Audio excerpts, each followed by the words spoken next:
Hi, in today's video I'm going to show you how I construct my top opening cash envelopes. So come along and see how I cut, fold and glue it and then pop it in my cash envelopes wallet, which is my personal size Filofax pop organizer. Let's go.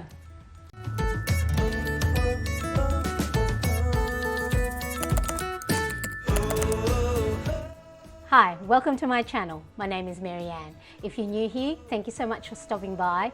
In this video, I'm going to show you how I cut, fold and glue my top opening cash envelopes that I use as part of my budgeting tool. Here you have 1, 2, 3, 4, 5, 6, 7, 8, 9, 10 polka dotted cash envelopes. Now, I did create a printing instruction, but you don't need to print this out yourself. You can just have a look at it. So here are all the different cash envelopes ready to print. For today's video, these are printed on 100 GSM paper, so it's just a little bit thicker than your normal copy paper. But if you are going to use it quite frequently or put a little bit more cash in them, I would suggest using 120 to 160 GSM weighted paper, or that's equivalent to about 32 to 42 pound paper.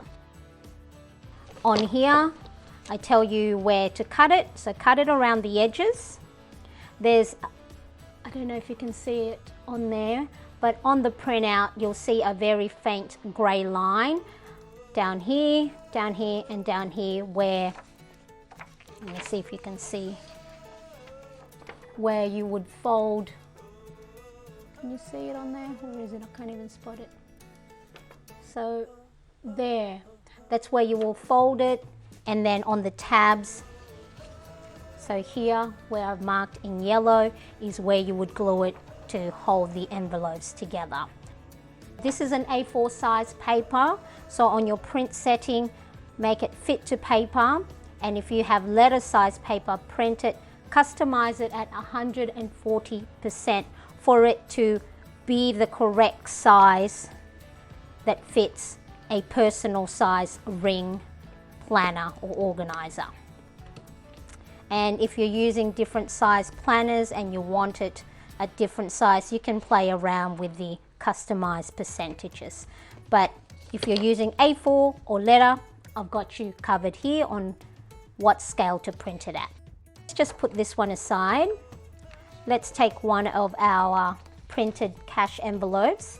Now, you don't have to have a paper trimmer, but I have one handy.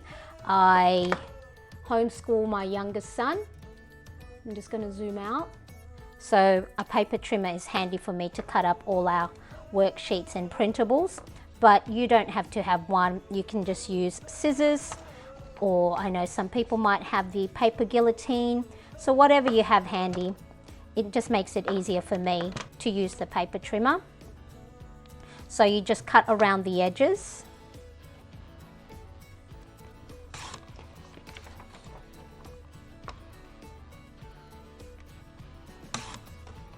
Now here on the tab section, it is at an angle, so you can't just cut straight through. So let me just cut this top bit off.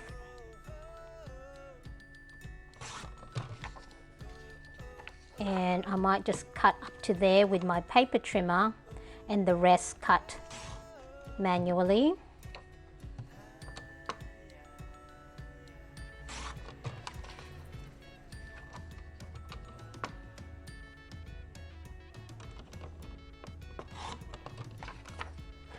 Let me get my scissors.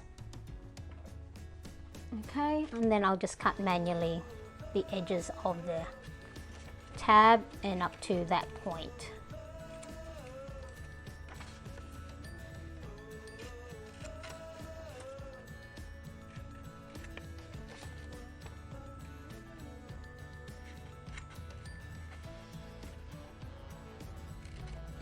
Okay, so all the cutting is done,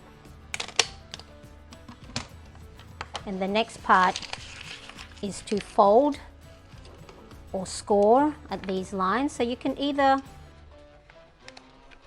fold it manually. I normally pinch one end and then pinch the other end and then pinch in the middle and then just use my finger to give it a sharp fold, and then do the same for the other 3 sides.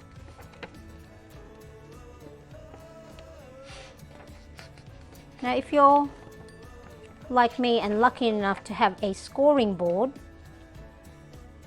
like this one, this is a Martha Stewart scoring board and it has a scoring bone. It's to help make envelopes as well as other scoring needs for your paper craft. I have one because I've had this for a while, because I am a notorious starter of new crafting ideas, and at the time I wanted to make greeting cards, and then that stopped for a while, or I just made greeting cards for personal use. That's why I have a scoring book. You don't have to have one, but if you do have one handy in your craft drawer, it's great, but you don't need one. Now, sometimes my folding isn't perfect, so what I do is I just align the corners so then they match up, and then just press so it's a little bit more square.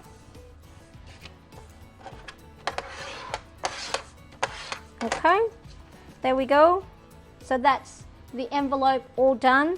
It has a little white space here that you can write down whatever expense category you want to write on it. Now I like reusing my envelopes, so I don't actually write directly on the cash envelopes. I use sticky note flags and a label maker, so then that way if I find any new envelopes I want to use for a new season or a new month, I take this off, reuse my sticky note flags, put it on the new one, and then if I want to come back to this one later, let's say maybe in springtime or during Easter, then I would put the sticky flags back on it and reuse it forever and ever. So that's up to you whether you want to write, or even if you wanted to print directly on the PDF first before you print, if you didn't like your handwriting and wanted it a font that you like and print it on there. It's up to you however you want to write your labels. Next, let's put this one aside. So let's look at our printing instructions. We've cut around the edges, we've folded the indicated lines. Now we're going to glue on the yellow areas. But before we do the gluing, we're going to hole punch if you're going to put it in a 6-ring planner or whatever planner you're going to put it in. Now the reason I say to make your hole punch first is if you glue it, or if you use double sticky tape to keep it together and then you hole punch it, the glue or the sticky tape might leave sticky residue on your hole puncher. Believe me, I've made that mistake before and I'm left with hole punches with sticky bits on it.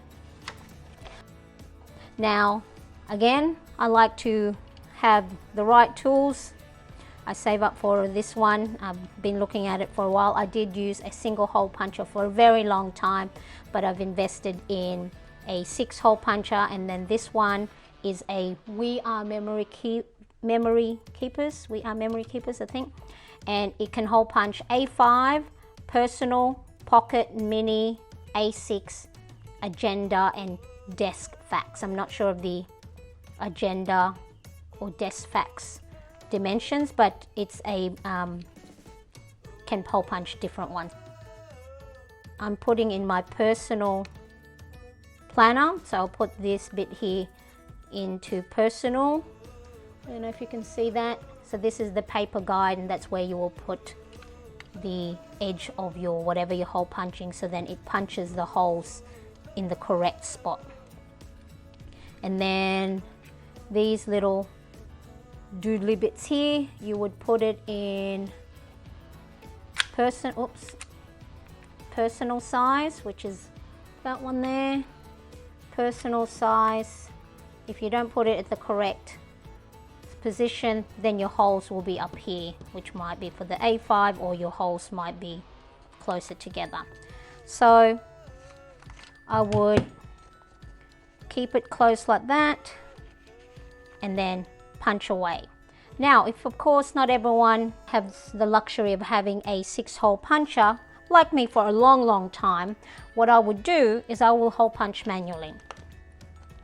I will grab either a planner insert that you already have in your planner and use the holes of that as a template to mark where you're going to make the holes. So you line them up, then make your pencil markings, and there you have it. Pop that there. There's your pencil markings ready to go. So you can either use a single hole puncher like this one. I did have a really good one that was only $1.98 Australian dollars.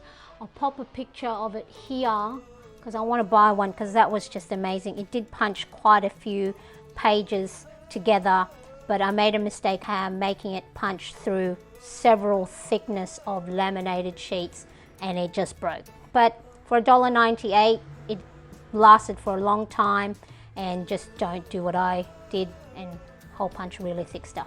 So this one is actually for my son, for his motor skills and building his dexterity. But all you do is line the hole there and punch away. So it's not the sharpest, so I might have to cut that manually. But hopefully you have a better hole puncher than I do. So you would just hole punch through the thickness of all 3 layers, so the back, the flap and the front. Or see, it hole punches through 3 paper, not through 1. So we'll pretend that that's all been punched properly. Let me just continue the cut with a pair of scissors. There we go. The next bit is to glue these flaps down. So the glue that I'm using today is a Tombow Pit liquid glue. One end is fine tip, while the other end is a wide tip. And it's a wide tip I use, and just squeeze only a tiny little bit. Sometimes I've squeezed too hard and a lot of glue comes out.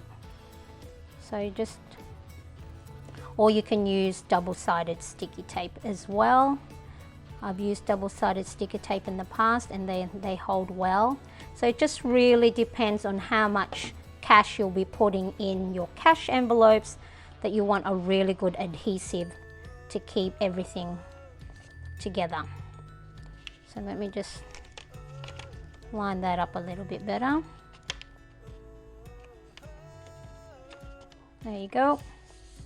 Now if you glued it before you hole punched, then you'll have that sticky residue, even if you waited for it to glue maybe, but if you use double-sided sticky tape, that sticky residue will get stuck in your hole punch. So that is it. Now you can pop it in your cash envelopes wallet. Pop your cash in it, ready to go for your cash envelope stuffing, and then you would do exactly the same with the other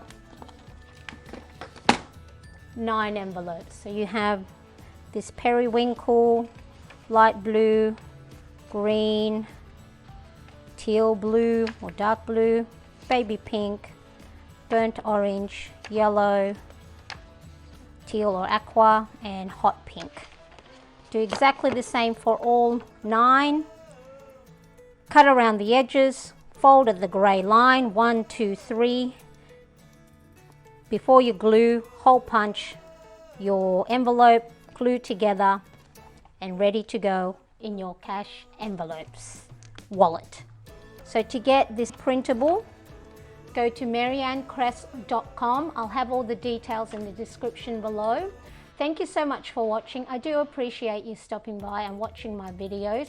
If you liked it, please give it a thumbs up, and if you haven't yet subscribed, I'd love a subscription, and hit that bell to get notifications of when I upload new videos.